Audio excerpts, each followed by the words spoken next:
Mist clung to the forest floor like a living breath, and the air was thick with the scent of rain and earth. Mira pushed aside a curtain of vines, her boots sinking slightly into the damp soil. She was searching for rare herbs for her research. Nothing more, nothing less. But then she heard it. A faint, trembling cry, almost human, yet not quite. Drawn by the sound, she found a tiny creature curled in a nest of leaves, staring up at her with wide, frightened eyes. Mira knelt slowly, unsure whether the trembling bundle before her was real or imagined. Its fur was slick with rain, and its little hands clutched a broken branch. She lifted it gently, feeling the fragile heartbeat flutter beneath her fingers. The creature's eyes, deep and brown, searched hers as if pleading for warmth. In that instant, something unspoken passed between them, a promise neither could understand yet. That night, thunder rolled above her small cabin by the forest edge. She wrapped the tiny monkey in a blanket and fed it warm milk drop by drop. It whimpered, then fell asleep against her chest, its breath soft as rain. Mira smiled for the first time in months. She had lost her husband not long ago. Now, perhaps, she had found something to fill the silence he left behind. Morning light spilled through the windows, casting gold across the cabin floor. The creature stirred, blinking curiously at Mira's face. She decided to name him Koro, after an old word meaning heart. When she said it aloud, the little one tilted his head, as if understanding. Mira laughed, feeling the forest outside hum with life again. Days passed, and Koro followed her everywhere, into the garden, to the river, even the lab. He learned quickly, mimicking her gestures and sounds. He loved shiny things, often stealing her spoons or glasses for his secret stash. At night, he'd curl beside her feet, dreaming little monkey dreams. Mira began to wonder, how could something so wild feel so familiar?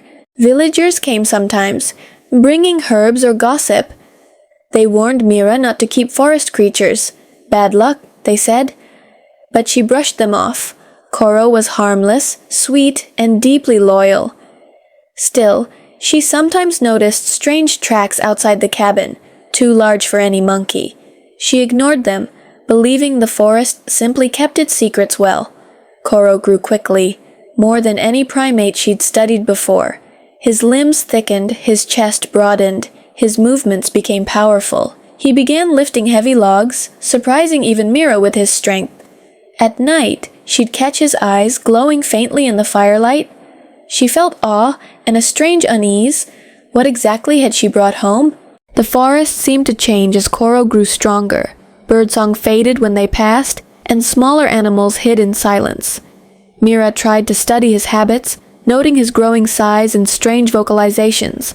Sometimes, at dusk, he would beat his chest softly, staring into the trees. It wasn't aggression, more like a memory echoing from deep within him. She brought him bananas and bread, but he began to prefer raw roots and leaves. When storms came, he'd stand by the window, watching the lightning without fear. Mira often whispered, "You're not just a monkey, are you, Koro?" He'd turn his great dark eyes toward her and rest his head on her shoulder. Whatever he was, she loved him as her own child. One afternoon, Mira took Koro to the river to bathe. The water shimmered with sunlight, and the air was alive with dragonflies. Koro splashed joyfully at first, but then something caught his attention. Across the water, a distant shape moved, large, silent, watching them. Mira felt her heart pound, but when she blinked, it was gone. That night, Koro was restless. He paced the cabin, growling softly. Mira soothed him, humming an old lullaby her mother once sang. He finally slept, but she couldn't. The image of that shadow haunted her.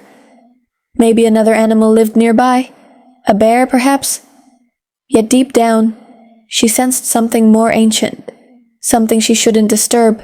Weeks passed, and the bond between them deepened like roots through soil. Koro began helping Mira gather plants, carrying baskets with careful hands. He even mimicked her laughter, a rumbling, joyful sound that filled the woods. One evening, fireflies swarmed around them in a golden dance. Koro reached out, fascinated, while Mira watched with tears in her eyes. She realized she wasn't lonely anymore. The forest had given her a family. She built a swing from vines and watched him play like a child. His innocence reminded her of everything she'd lost and found again. That night, she wrote in her journal, "Maybe love doesn't need words." Outside, the fireflies flickered like quiet blessings over their home. A man arrived from the nearby village, carrying supplies and gossip. He saw Koro towering behind Mira and dropped his basket in fear. "That's no monkey," he stammered. "That's a beast from the old tales." Mira laughed nervously, but unease settled in her heart. She noticed how Koro's shoulders now reached her chest when he stood upright. That night, she searched her books, flipping through pages of primates and apes. Her hands trembled when she found a sketch. A young gorilla. The resemblance was undeniable, even down to the intelligent gaze. Her breath caught. Gorillas didn't live in these forests, so where had Koro come from, and what did that mean for him? Mira spent the next days in quiet observation, studying every detail. Koro's strength, his patterns of movement, his deep chest beating, all confirmed it. He was no monkey, he was a gorilla, far from his natural home. She felt foolish, yet amazed. Fate had placed an impossible creature in her care, and she had loved him long before she knew the truth. Koro sensed her change of mood and grew anxious. He'd reach out to touch her face, searching her eyes for reassurance. Mira smiled, hiding her fear and wonder behind gentle words. "It doesn't matter what you are," she whispered. "You're mine." And Koro, as if understanding, wrapped his great arms around her carefully. Seasons turned, and Koro grew taller, broader, wiser. He learned to fetch tools, open latches, and even light a small fire. The villagers avoided Mira's cabin now, whispering of curses and monsters. But she didn't care. Koro was her family, her reason to wake each day. Together they built a world untouched by fear or doubt. Sometimes when she spoke to him, he would mimic her softly. Not the words, but the rhythm, the melody of her heart. He'd sit beside her, brushing her hair with his huge, gentle hands. At those moments, Mira felt more human than she had in years. For love, she realized, doesn't always need the same form. A heavy rain came that night, drumming on the tin roof like a warning. Lightning carved the sky, and thunder rolled through the valley. Koro became restless again, pacing the cabin and growling at the windows. Mira held his hand, feeling the tremor of fear beneath his strength. The forest outside roared as if awakening from a long sleep. Then came a sound, deep, distant, like another voice calling him. Koro froze, staring into the dark trees, his body tense and trembling. Mira whispered, "Stay with me," but something ancient stirred inside him. The storm raged, the river swelled, and the forest seemed alive with whispers. And for the first time, Mira wondered if love could hold back destiny. The next morning, mist still hung heavy between the trees. Mira stepped outside to fetch water, her breath visible in the cool air. Koro stood near the edge of the clearing, staring into the woods. She called his name, but he didn't move. His body was tense, listening. Then faintly, she too heard it. A deep, echoing call, far but familiar. It wasn't the cry of any bird or animal she knew. It carried weight, an ancient sound that seemed to shake the ground. Koro grunted in reply, a low rumble that rose from his chest. The forest went silent, as if holding its breath. Mira's heart pounded. Something was calling to him, and he was answering. Days passed, and Koro grew distant, restless, uneasy. He'd vanish into the woods at dawn and return long after dusk. Sometimes his fur was covered in mud, his arms scraped by branches. Mira asked where he'd gone, though she knew he couldn't reply. Still, the sadness in his eyes told her enough. He was searching. One evening, he brought her a stone, smooth and dark like obsidian. He placed it gently in her hand, gazing at her as if to say, Remember? Mira felt the weight of it, heavy yet warm, like his trust. She tied it to a cord and wore it around her neck. That night, she dreamed of drums echoing through the forest. Mira awoke to distant noises, branches snapping, a low growl. She rushed outside and saw Koro standing protectively before her cabin. Shapes moved among the trees, shadows with glowing eyes. Wolves? Number? Too tall, too quiet, too deliberate in their motion. The air shimmered with the scent of danger and something primal. She lit a torch, her hands trembling as rain began to fall. Koro beat his chest and roared, a sound that shook her bones.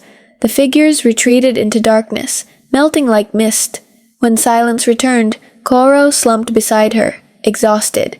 Mira realized then he wasn't just defending her, he was warning them. After that night, the forest no longer felt like a friend. Every rustle carried meaning, every shadow a whisper. Koro stayed close, but she saw conflict behind his eyes. He belonged to two worlds now, the wild and her heart. And Mira knew she couldn't keep him forever. She tried to focus on her work, herb studies, research, journals, but her writing turned into letters addressed to no one. She wrote about love without words, trust without understanding, and always about Koro, the soul who walked beside her. In silence, the forest listened to her every word. One night, Mira dreamed of a mountain crowned with mist. At its peak stood Koro, roaring to the heavens, unbound and free. When she awoke, he was gone. The cabin felt emptier than it ever had before. She searched until her lungs burned, calling his name through the rain. At dusk, she found him near a waterfall, staring at his reflection. He looked older somehow, stronger, sadder, wiser. Mira approached slowly, afraid to break the spell. He turned, brushed her cheek with his hand, then walked past her, and for the first time, she didn't follow. Days blurred together beneath a sky that never cleared. Mira worked in silence, the rhythm of rain, her only companion. Then one evening, she heard it, a low hum from outside. Koro sat beneath the eaves, humming to the storm. The sound was deep, tender, filled with an ache she couldn't name. She joined him, resting her head against his massive arm. The rain softened, the air thick with earth and memory. In that stillness, they were more than woman and beast. They were kin, bound not by speech but by shared solitude. When she finally slept, she dreamed of sunlight breaking through leaves. Peace never lasts long in the forest. One morning, she found the boundary trees marked with claw scars. Koro sniffed the air and growled low, his body tense. The same unseen force that once fled had returned, but this time it wasn't just watching, it was hunting. They prepared in silence. Mira gathered torches and tools. Koro gathered stones, stacking them near the cabin's entrance. When night fell, the forest erupted in cries, wild and haunting. Shapes darted between the trees, and eyes gleamed like coals. Mira stood behind Koro, clutching the obsidian stone, trembling. The attack came swift and chaotic. A massive creature burst from the trees, fur black as night, strength terrifying. Koro met it head-on, roaring louder than thunder. The earth shook beneath their struggle. Trees cracked and splintered. Mira screamed, but her voice was lost in the storm. She threw a torch, lighting the forest floor in flames. The creatures retreated, howling, dragging the wounded one with them. Koro stumbled, blood matting his fur, yet still he stood tall. He turned to Mira, chest heaving, eyes soft as dawn. In that firelight, he looked both beast and guardian angel. After the battle, the forest fell quiet again. Mira tended to Koro's wounds with herbs and trembling hands. He bore the pain silently, his gaze always fixed on her. Days turned to weeks, and slowly his strength returned. But something in him had changed. He was distant, thoughtful, heavy with purpose. Sometimes he'd wander to the edge of the forest and look toward the mountains. Mira watched from the porch, afraid to ask what he saw. The bond between them had deepened, but so had the distance. He was healing, but he was also preparing for something she couldn't stop. And though her heart ached, she began to understand. The morning came bright and clear, the forest alive with song. Koro stood at the threshold of the trees, the sunlight on his back. Mira knew without words what this meant. His world was calling. She stepped forward, tears shining, her hands trembling as she touched him. "Go," she whispered. "Go where you belong."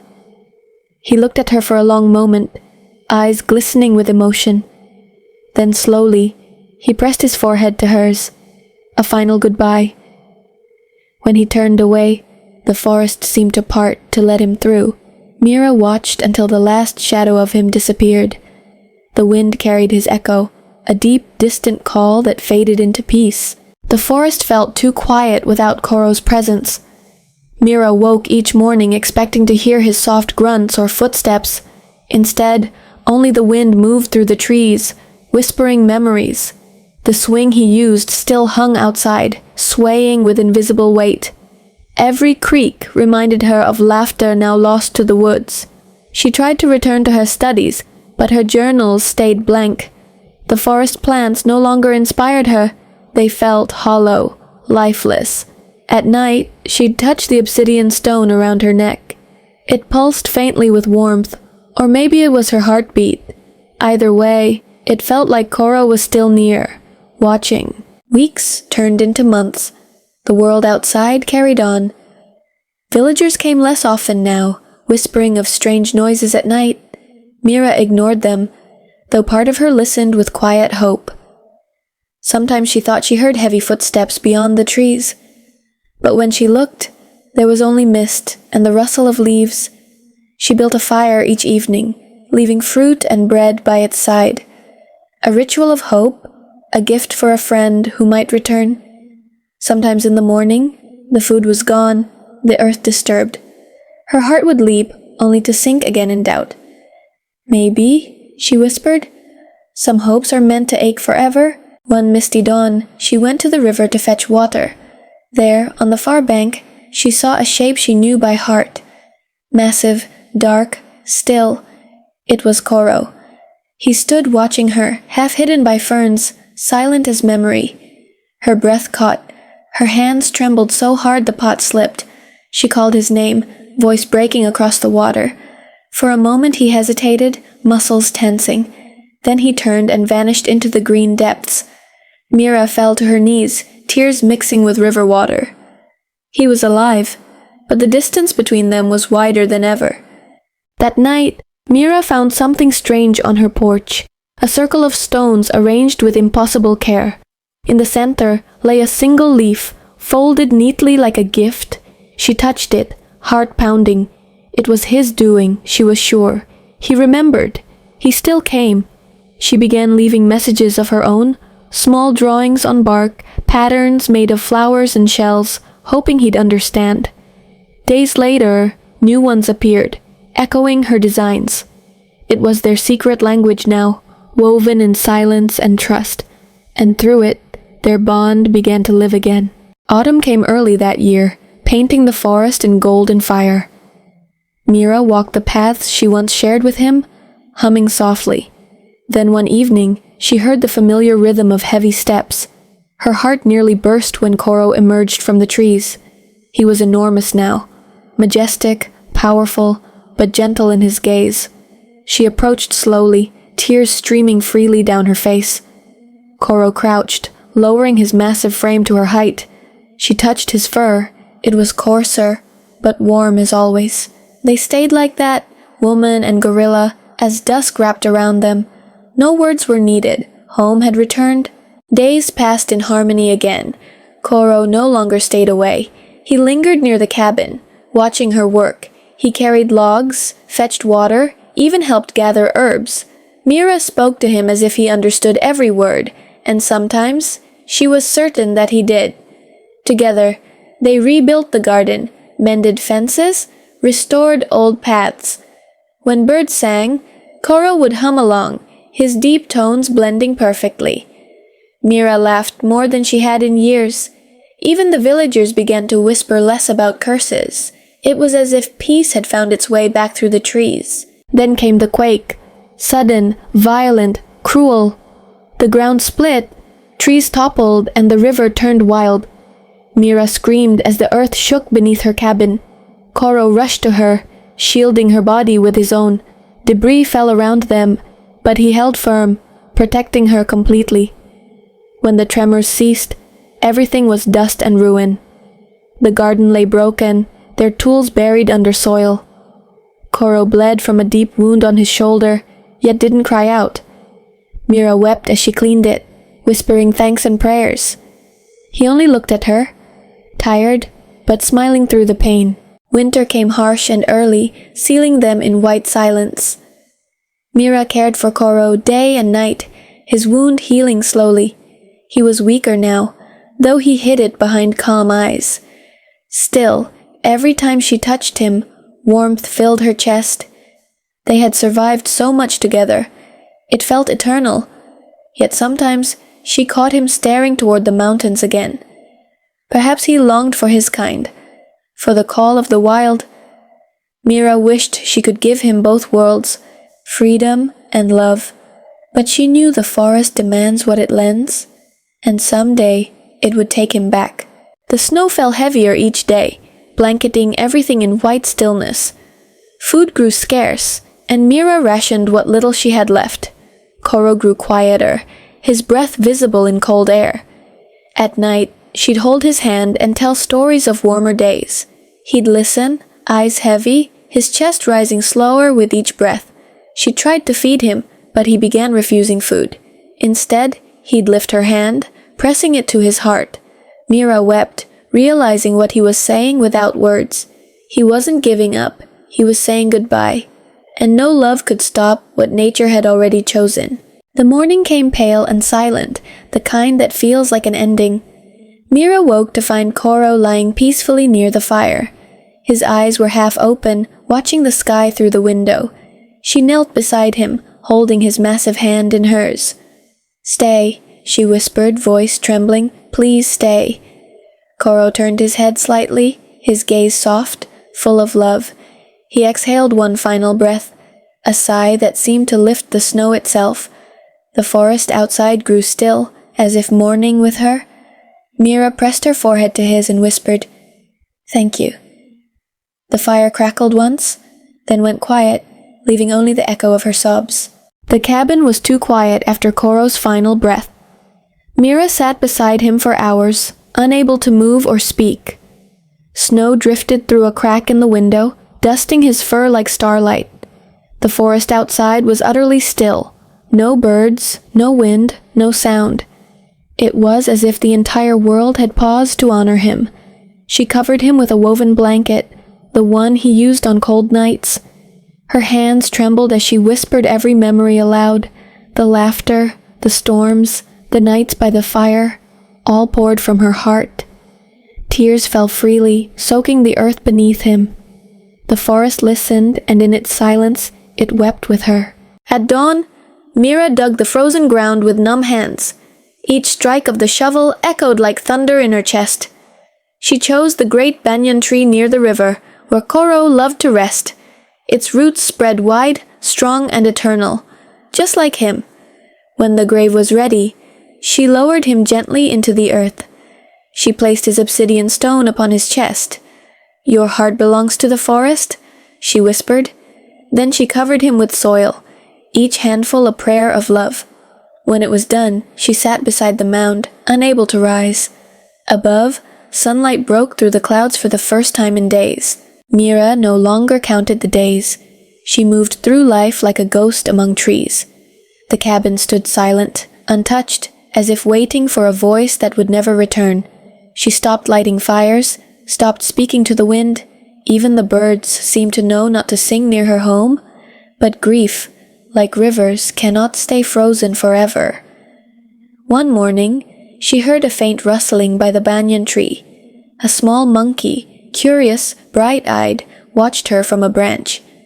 For the first time in months, Mira smiled, though her tears returned. "Hello, little one," she whispered, voice trembling. "He would have liked you." The forest began to change with the seasons. Green crept back into the earth, and flowers returned to bloom. Mira tended the garden again, her hands remembering purpose. She planted new seeds beside Koro's resting place, wild lilies and herbs. Soon, the air smelled of life and memory. At night, she'd sit beneath the stars, listening to the forest breathe. Sometimes she thought she heard Koro's low hum in the distance. Perhaps it was only wind, or perhaps something more. Either way, it comforted her in the lonely hours. She began to understand that love doesn't vanish, it transforms. Villagers returned after many months, bringing supplies and stories. They found Mira changed, older, gentler, but strangely radiant. Her eyes carried both sorrow and peace, like a river after rain. She spoke little of Koro, only that he had returned to the earth. Yet the villagers swore they sometimes saw a great shadow in the woods. They asked her if she feared the forest now. She smiled softly and shook her head. "The forest doesn't take," she said. "It gives, and it teaches." They didn't understand, but they left her offerings anyway. Fruits, candles, flowers, tokens of awe for the woman of the woods.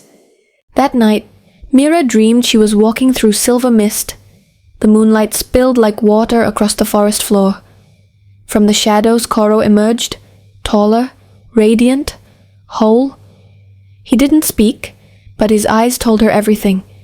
No pain, no distance, only peace. He reached out, touching her heart with one great hand.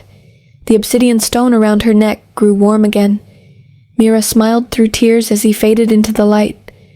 When she awoke, dawn was breaking over the trees, and she knew somehow that love had found its way home. Over the years, people told stories of the forest. They spoke of a massive figure seen at dusk near the river. Some said it was a spirit, others a protector watching from the shadows. Children would leave fruit at the banyan roots for good luck. The villagers called him the guardian of the woods. Mira never denied the tales, nor confirmed them. She only smiled and continued her quiet life. Sometimes she'd see the trees sway when no wind blew. Sometimes a deep echo would roll through the hills, and every time her heart would whisper, "He's still here." Years later, Mira began to write again. Her journal became a book, a story of love beyond species. She called it The Forest of Silent Echoes. It wasn't about loss, but connection and the language of souls. Each word carried the rhythm of Koro's heartbeat. She wrote of discovery, friendship, and the courage to let go. The book spread quietly among nearby villages and towns. People cried reading it, though they'd never seen the forest themselves. Through her words, Koro lived on, not as a beast, but as a mirror of love. And Mira found healing through every sentence she wrote. Time softened her body, but her spirit stayed bright. Snow fell once more, blanketing the cabin in white silence. Mira sat by the window, wrapped in a shawl, holding the obsidian stone. She felt warmth again, not from the fire, but from memory. Outside, she swore she saw movement by the banyan tree. A large shadow lingered, calm and unmoving. She smiled, whispering, "You waited long enough, didn't you?" Then she closed her eyes, her breath steady, peaceful. The forest outside hummed with quiet energy, and when the wind passed through the trees, it carried two voices instead of one. Years later, the cabin became a place of quiet pilgrimage. Travelers came to see the great banyan tree and the garden that bloomed beneath it. The air there felt alive, gentle, knowing, eternal. They said, if you stood still long enough, you could hear two heartbeats in the wind, one human, one wild, both in harmony.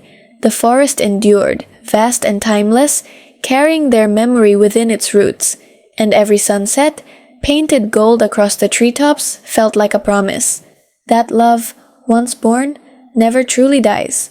It only changes form. Deep among the trees, the echo of a soft hum still lingers. The song of Mira and Koro, the woman and the gorilla, forever one with the forest.